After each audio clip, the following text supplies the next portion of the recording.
രാഹുൽ ആലപ്പുഴ കാണാൻ പോകുന്നത് ശരിക്കും പറഞ്ഞു കഴിഞ്ഞാൽ ജി സുധാകരൻ CPM പോരാണ്. സുധാകരൻ പാർട്ടി മെമ്പർഷിപ്പ് പുതുക്കിയിട്ടില്ല. അദ്ദേഹം ഇത്തവണ സ്വതന്ത്രമായിട്ട് മത്സരിക്കുകയാണ്, UDF സപ്പോർട്ട് കൊടുക്കുകയാണ് എന്നുള്ള വാർത്തകൾ പുറത്തേക്ക് വരുമ്പോൾ അദ്ദേഹത്തിനെതിരെയുള്ള CPM അനുഭാവികളുടെ പ്രതികരണങ്ങൾ വളരെ മോശമായിട്ടുള്ള രീതിയിലേക്ക് പൊക്കോണ്ടിരിക്കുകയാണ്. അതെ, തീർച്ചയായിട്ടും ഇത് വലിയൊരു ഫൈറ്റിലേക്കാണ് പോകുന്നത്. നമ്മൾക്കറിയാം, ആലപ്പുഴയെ സംബന്ധിച്ച് ആലപ്പുഴ എന്ന് പറയുന്നത് കമ്മ്യൂണിസ്റ്റ് പാർട്ടിയുടെ ഒരു മണ്ണാണ്. ആ മണ്ണിൽ നിന്നുകൊണ്ടാണ് ജി സുധാകരൻ എന്ന് പറയുന്ന കമ്മ്യൂണിസ്റ്റ് പാർട്ടിയുടെ കേരളത്തിലെ ആദ്യകാല നേതാക്കന്മാർ എന്ന് പറയാൻ കഴിയുന്ന നേതാക്കന്മാർ, ആദ്യകാല നേതാക്കന്മാരല്ല, ഇപ്പോൾ നമുക്കറിയാം SFIയുടെ ഒക്കെ ആദ്യകാല നേതാക്കന്മാരാണ്, സ്ഥാപക നേതാക്കന്മാരാണ്. അപ്പോൾ അത്രയും വലിയ പാരമ്പര്യമുള്ള ഒരാളാണ് ജി സുധാകരൻ എന്ന് പറയുന്ന ഒരാൾ. അദ്ദേഹം കൃത്യമായിട്ട് കാൽക്കുലേറ്റ് ചെയ്തിട്ടാണ് പാർട്ടിയിൽ നിന്നും പടിയിറങ്ങുന്നത്. ആ പടിയിറക്കം അതൊരു പോര് തന്നെയാണ്. അത് കമ്മ്യൂണിസ്റ്റ് പാർട്ടിയോടുള്ള പോരാണ്. നമ്മൾ അദ്ദേഹത്തിന്റെ പോസ്റ്റ് അദ്ദേഹം ഇട്ടിട്ടുണ്ട്. ആ പോസ്റ്റിൽ അദ്ദേഹം പറയുന്നത്, ഞാൻ ആരുടെയും പിന്തുണ സ്വീകരിച്ചിട്ടില്ല, ഇതുവരെ ഞാൻ ചോദിച്ചിട്ടില്ല, ഞാൻ ജനങ്ങൾക്ക് വേണ്ടിയിട്ടാണ് മത്സരിക്കുന്നത് എന്നാണ് അദ്ദേഹം പറയുന്നത്. ജനങ്ങൾക്ക് വേണ്ടി മത്സരിക്കുന്നു എന്ന് പറയുമ്പോൾ തന്നെ അദ്ദേഹം അതേപോലെ തന്നെ വോട്ടും ചോദിക്കുന്നുണ്ട് ജനങ്ങളോട്. സാധാരണപ്പെട്ട ജനങ്ങൾക്ക് വേണ്ടിയിട്ടാണ് ഇത്രയും കാലം ഞാൻ ജീവിച്ചത്, സാധാരണപ്പെട്ട ജനങ്ങളാണ് എന്നെ വിജയിപ്പിച്ചത് എന്ന് പറയുന്നുണ്ട്. പക്ഷേ ഒറ്റ ദിവസം കൊണ്ടാണ് കമ്മ്യൂണിസ്റ്റ് പാർട്ടിക്ക് അദ്ദേഹം ഒരു കുലംകുത്തിയായി മാറുന്നത്. അദ്ദേഹം പുതിയൊരു വിപ്ലവത്തിനും കൂടെ തുടക്കം കുറിച്ചിരിക്കുകയല്ലേ. അദ്ദേഹം പാർട്ടി കൺവെൻഷനുകൾ അദ്ദേഹം നടത്തുന്നില്ല, അദ്ദേഹം ചുവരെഴുത്ത് നടത്തുന്നില്ല, പോസ്റ്ററുകൾ ഒട്ടിക്കുന്നില്ല. പക്ഷേ അദ്ദേഹം പിടിക്കേണ്ട വോട്ടുകൾ എങ്ങനെയാണെന്ന് വെച്ചാൽ ഇന്നത്തെ മാറുന്ന കാലഘട്ടത്തിനനുസരിച്ച് അദ്ദേഹം വോട്ട് പിടിക്കുന്നുണ്ട്. അല്ല അദ്ദേഹം പറയുന്നത്, അദ്ദേഹത്തിന്റെ അഭിപ്രായമാണ് പറയുന്നത്. ഞാൻ എന്തായാലും അങ്ങനെ പരസ്യമായിട്ട്, അതായത് അദ്ദേഹം സോഷ്യൽ മീഡിയയിലൂടെ കൃത്യമായിട്ട് വോട്ട് അഭ്യർത്ഥിച്ചിട്ടാണ് ഒരു പോസ്റ്റ് ഇട്ടിട്ടുള്ളത്. അമ്പലപ്പുഴയിൽ അദ്ദേഹം തന്നെയായിരിക്കും സ്ഥാനാർത്ഥി. UDFുമായിട്ട് ഏകദേശം പോകുമെന്നുള്ള ധാരണയുണ്ട്. ഇപ്പോൾ എനിക്ക് തോന്നുന്നു KC വേണുഗോപാലിൻ്റെ ഒരു ചിത്രങ്ങൾ ഇപ്പോൾ പുറത്തു വന്നിട്ടുണ്ട്. KC വേണുഗോപാലും അദ്ദേഹവുമായിട്ടിരിക്കുന്ന ഫോട്ടോ വിസ്മയം എന്ന് പറഞ്ഞുകൊണ്ട് തന്നെയാണ് കോൺഗ്രസ് അതിനെ കാണിക്കുന്നത്. പക്ഷെ ഇതിൻ്റെ ഏറ്റവും വലിയൊരു വിഷയം എന്ന് പറയുന്നത്, ഇത് കോൺഗ്രസും CPMും തമ്മിലൊരു ഫൈറ്റ് അല്ല. ഇത് സുധാകരനും കമ്മ്യൂണിസ്റ്റ് പാർട്ടിയും തമ്മിലൊരു ഫൈറ്റാണ്. മൂല്യബോധങ്ങൾ കമ്മ്യൂണിസ്റ്റ് പാർട്ടിയിൽ ഇല്ലാതായി എന്ന് വിളിച്ചു പറഞ്ഞ സുധാകരൻ, അപ്പോൾ അദ്ദേഹം പറഞ്ഞിട്ടുള്ള കുറേ കാര്യങ്ങളുണ്ട്. ആ കാര്യങ്ങൾക്കൊന്നും മറുപടി കൊടുക്കാൻ ആലപ്പുഴയിലെ കമ്മ്യൂണിസ്റ്റ് പാർട്ടിക്ക് കഴിഞ്ഞിട്ടില്ല. ആലപ്പുഴയിലെ കമ്മ്യൂണിസ്റ്റ് പാർട്ടി ഇപ്പോഴും വിഭാഗീയതയാണ് മുന്നോട്ട് പോയിക്കൊണ്ടിരിക്കുന്നത്. ഇത്രയും വലിയ വിഷയങ്ങൾ നടക്കുന്ന സാഹചര്യത്തിലും അദ്ദേഹത്തിന് എങ്ങനെയെങ്കിലും പുറത്തു പോകാതിരിക്കാൻ വേണ്ടി, അല്ലെങ്കിൽ അദ്ദേഹം പുറത്തു പോകാതിരിക്കാൻ വേണ്ടി കമ്മ്യൂണിസ്റ്റ് പാർട്ടി ഒരുപാട് ശ്രമിച്ചു. ആ ജി സുധാകരൻ, അതായത് സ്വന്തം അനുജന് വേണ്ടിയിട്ട് എല്ലാം ചെയ്തിട്ടും അനുജന്റെ രക്തസാക്ഷിത്വത്തെ പാർട്ടി സ്വന്തമാക്കി എടുത്തതിനെതിരെ ഒരു വാക്ക് പോലും ജി സുധാകരൻ എന്ന് പറയുന്ന പഴയ സഖാവ് പറഞ്ഞിട്ടില്ല.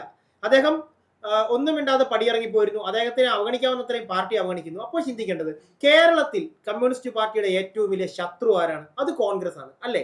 ആ കോൺഗ്രസ് അദ്ദേഹത്തിന്, അതായത് ഒരു മുൻ പാർട്ടിക്കാരന് കോൺഗ്രസ് സപ്പോർട്ട് കൊടുക്കുമ്പോൾ, കോൺഗ്രസിന്റെ സപ്പോർട്ടോട് കൂടി അദ്ദേഹം ജയിക്കുമ്പോൾ, അത് ആലപ്പുഴ ജില്ലയിൽ തന്നെ പാർട്ടിയുടെ പരാജയമല്ലേ? പാർട്ടിയുടെ പരാജയമല്ല. ഒന്ന് ആലോചിച്ച് നോക്കൂ. അദ്ദേഹം തന്നെ ഇതിനു മുമ്പിട്ട് പറഞ്ഞിട്ടുണ്ട്, അദ്ദേഹത്തിന്റെ സഹോദരന്റെ മരണശേഷം പിന്നീട് നടന്നുള്ള കേസുകളാണെങ്കിൽ പോലും അദ്ദേഹം സ്വന്തമായിട്ടാണ് വഹിച്ചിട്ടുള്ളത്. അതിന്റെ ചെലവുകളെല്ലാം, അനുജന്റെ മറ്റു കാര്യങ്ങളെല്ലാം, എല്ലാ കാര്യങ്ങളും അദ്ദേഹം സ്വന്തമായിട്ടാണ്. അന്ന് വരെ അദ്ദേഹം പാർട്ടിക്കാരനായിരുന്നു, കറ തീർന്ന പാർട്ടിക്കാരനായിരുന്നു അദ്ദേഹം. അതിനപ്പുറത്തേക്ക് നമ്മൾ നോക്കിക്കഴിഞ്ഞാൽ കാലഘട്ടം മാറി, ഇത് ഭരിക്കുന്ന ആളുകളുടെ കോക്കസുകൾ മാറി. ആലപ്പുഴയിൽ ഇപ്പോൾ കൃത്യമായിട്ട് കമ്മ്യൂണിസ്റ്റ് പാർട്ടിയെ നിയന്ത്രിച്ചുകൊണ്ട് പോകുന്നത് ചില ലഹരി മാഫിയ സംഘങ്ങളാണ് എന്ന് അദ്ദേഹം കൃത്യമായി പറഞ്ഞിട്ടുണ്ട്. ഇപ്പോൾ PK ശശി തന്നെ ഒരു കാര്യം പറഞ്ഞിരുന്നു. എറണാകുളത്ത് നിന്നൊരു നേതാവ് വന്നു, അദ്ദേഹത്തിന് ചാരി നിൽക്കാൻ മാത്രമേ കഴിയൂ, അദ്ദേഹം പുകവലിക്കുന്ന ഒരാളാണ്. പുകവലി എന്ന് വെച്ച് കഴിഞ്ഞാൽ കഞ്ചാവ് അടിച്ചിട്ട് സംസാരിക്കുന്ന ഒരു നേതാവാണ് എന്ന് പറഞ്ഞ് അത് SFIയുടെ മുൻ സംസ്ഥാന പ്രസിഡന്റ് ആണ് എന്നുള്ള രീതിയിലുള്ള സോഷ്യൽ മീഡിയ പോസ്റ്റുകളൊക്കെ നമ്മൾ ഒരുപാട് കണ്ടതാണ്. പക്ഷേ ആലപ്പുഴയെ സംബന്ധിച്ച് ജി സുധാകരൻ എന്ന് പറയുന്ന നേതാവ് ഏറ്റവും കൂടുതൽ പറഞ്ഞിട്ടുള്ളൊരു വിഷയം എന്ന് പറയുന്നത്, അവിടെ ഇത്തരത്തിലുള്ള ലഹരി മാഫിയ സംഘങ്ങൾ, ആ കോക്കസുകളാണ് ആലപ്പുഴ ഭരിക്കുന്നതെന്നാണ്. അതിനെതിരെയാണ് അദ്ദേഹം നിൽക്കുന്നത്. അദ്ദേഹം പാർട്ടിക്കെതിരെ, പാർട്ടിയെ തിരുത്താൻ വേണ്ടിയിട്ടാണ്. അതായത് ഒരാൾ മാത്രമല്ല, ഒരു ജി സുധാകരൻ മാത്രമല്ല പടിയിറങ്ങുന്നത്.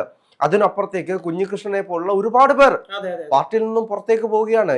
പാർട്ടിയിൽ നിന്നല്ല, അവര് പാർട്ടിയെ വിമർശിച്ചുകൊണ്ടാണ്, പാർട്ടിക്കുണ്ടായിരുന്ന മൂല്യബോധങ്ങളെ ചോദ്യം ചെയ്തുകൊണ്ടാണ്. പിണറായി വിജയൻ എന്ന് പറയുന്ന ഒറ്റ ഏകാധിപതി നേതാവ് മാത്രമാണ് ഇപ്പോൾ ഉള്ളത്. അദ്ദേഹത്തിന് വേണ്ടിയിട്ടുള്ള വാഴ്ത്തുപാട്ട് സംഘങ്ങൾ മാത്രമാണ് താഴേക്കുള്ളത് എന്നുള്ള രീതിയിലുള്ള വിമർശനങ്ങൾ. പാർട്ടി എന്ന് പറയുന്നത് ഒരാളുടെ കീഴിൽ അടക്കപ്പെടുന്നതൊന്നും അല്ലല്ലോ.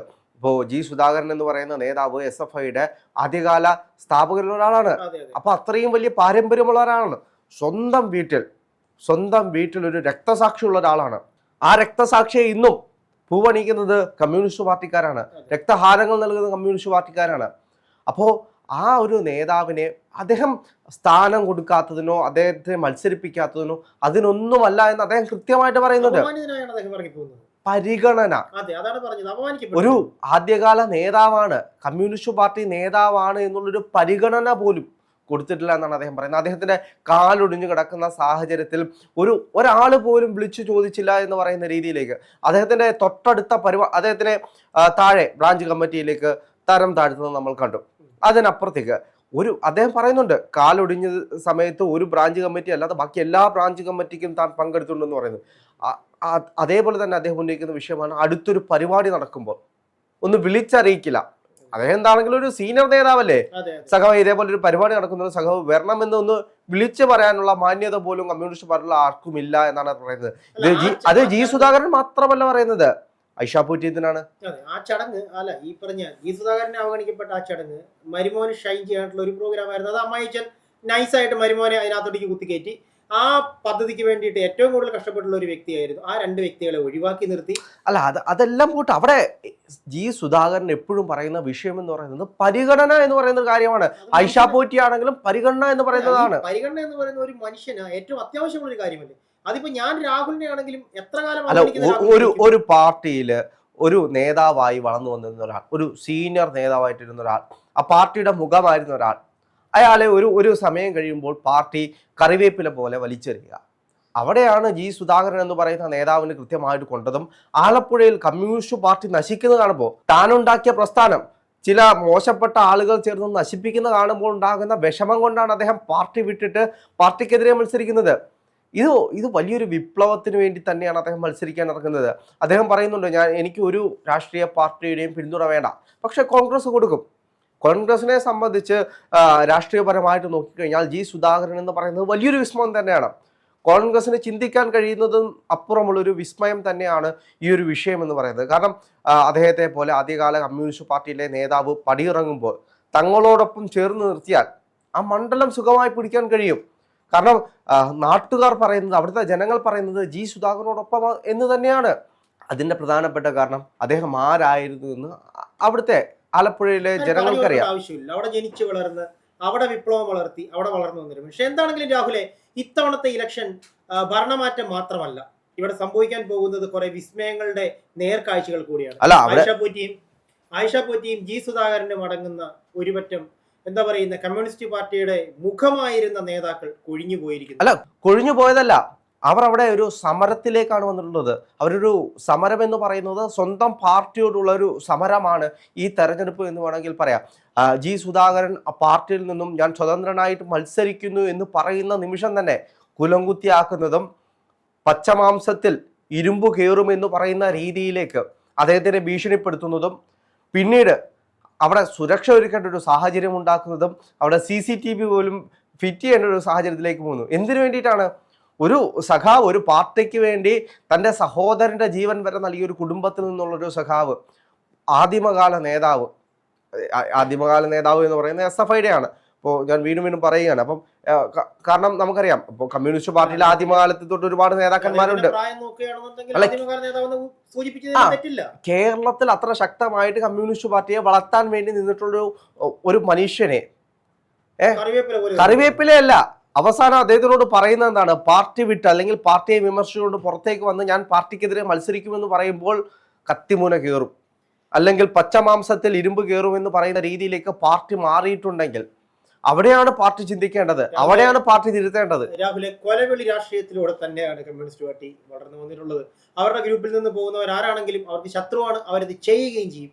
എന്താണെങ്കിലും ഇപ്പോൾ അദ്ദേഹം ചെന്നുപെട്ടിട്ടുള്ളത് സുരക്ഷിതമായ ഒരു കാര്യങ്ങളിൽ തന്നെയാണ്. അദ്ദേഹത്തിന്റെ ജീവനും സ്വത്തിനും സംരക്ഷണം കൊടുക്കുവാൻ കരുത്തുള്ള ഒരു പ്രസ്ഥാനത്തിന്റെ നിഴലിലേക്ക് തന്നെയാണ് അദ്ദേഹം വന്നുപെട്ടിട്ടുള്ളത്. അദ്ദേഹത്തിന്റെ ജീവൻ സംരക്ഷിക്കപ്പെടുക തന്നെ ചെയ്യും. പക്ഷെ ഭയപ്പെടേണ്ടതാണ് ഈ കമ്മ്യൂണിസ്റ്റ് പാർട്ടിയുടെ ഈ മാറ്റം. പിന്നെ ഈ കപ്പൽ ആടി ഒലിയുകയില്ല, ഇതിനൊരു കപ്പിത്താൻ ഉണ്ടെന്ന് പറഞ്ഞപ്പോൾ ആ കപ്പിത്താൻ ഭയന്നു തുടങ്ങിയിരിക്കുന്നു, കപ്പൽ ആടി ഒലിഞ്ഞു തുടങ്ങിയിരിക്കുന്നു. കാത്തിരിക്കുക എന്താണ് സംഭവിക്കുക എന്നറിയാം.